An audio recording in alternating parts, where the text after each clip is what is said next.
من العجائب اللي مرت علي، مرة كنت في الحرم المكي وكنت أطوف حول الكعبة. بعد ما خلصت الطواف جاء واحد صاحبي سلم علي ومعاه 3 شباب مسوين عمرة، فقال لي أدعي لهذا الأخير، آخر واحد فيهم. طلعت فيه قلت له إيش عندك؟ قال عندي عملية. قلت له إيش من عملية؟ أشار إلى فمه. قلت له ما شاء الله، حتشيل ضرس العقل تصير بدون عقل زي أمزح معه. عند الحرم واحد مسوي دمه خفيف عند الكعبة، فابتسم كده ابتسامة الحزين. قال لي لا والله يا أخوي عبد الله، قال لي عندي سرطان في لساني وانتشر في فمي كامل، والآن الدكاترة قالوا استئصال الفم بالكامل، اللسان مع البلعوم مع المريء مع سقف الحلق العلوي والسفلي. يعني كيف حيعيش هذا؟ تخيل الإنسان بدون فم، بدون لسان، بدون بلعوم ومريء، كيف يأكل ويشرب؟ لما قال لي كده والله كأنه غرز خنجر في صدري. قلت كيف حيعيش في نفسي؟ على طول ربي ألهمني، قلت له من اللي ابتلاك؟ قال لي الله. قلت له شافك بعيد فقربك، أحبك، هو يحبك بس أنت ما تبغى ترجع. ها؟ والله أنت صلاتك ما تقربك شبر، يمكن تصلي وأنت عاقل أبوك وأمك ما يقبل الله منك ولا شيء، يمكن برك الوالدينك ما يقربك لله، يمكن معاملتك مع الناس ما تقربك لله شبر، وهو يحبك يبغاك ترجع. الله يقول عبادي أبتليهم بالمصائب لأطهرهم من المعايب. فقلت له ابتلاك عشان يردك له. ليش؟ عشان يقول إن الله عند المنكسر قلوبهم. طيب قلت له طيب من الذي يشفيك؟ قال الله. قلت له الله يقول وإذا مرضت فهو إيش؟ فهو ولا فالطبيب؟ فهو. قلت له طيب أطول سجدة سجدتها في حياتك كم دقيقة؟ أنا سألته هذا السؤال وأسأله الآن لكم كلكم. كل واحد عنده هم، كل واحد عنده اللي زوجته واللي ولده واللي. أطول سجدة سجدناها بين يدي الله كم دقيقة؟ هنستحي من الجواب صح؟ مين اللي طول؟ اللي سجد سجدة أكثر من 5 دقائق يرفع يده في حياته كلها. مين؟ أكثر من 5 دقائق ما في أحد فيكم صح؟ طيب وقلت له هذا الشاب قلت له كم؟ قال لي ما تتجاوز 3 دقائق.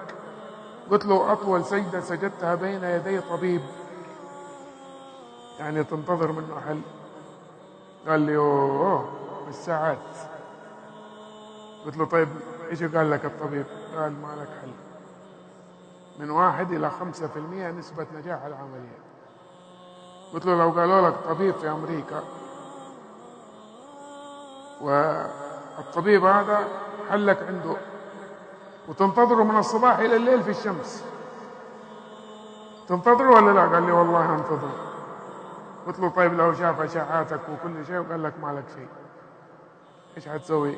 قال لي خلاص. قلت له طيب وربك اللي بيده الحل جابك لبيته قبل العملية بيومين، كان يوم خميس يوم قابلته، عمليته يوم السبت، ونسبة نجاح العملية حقه من 1 إلى 5%.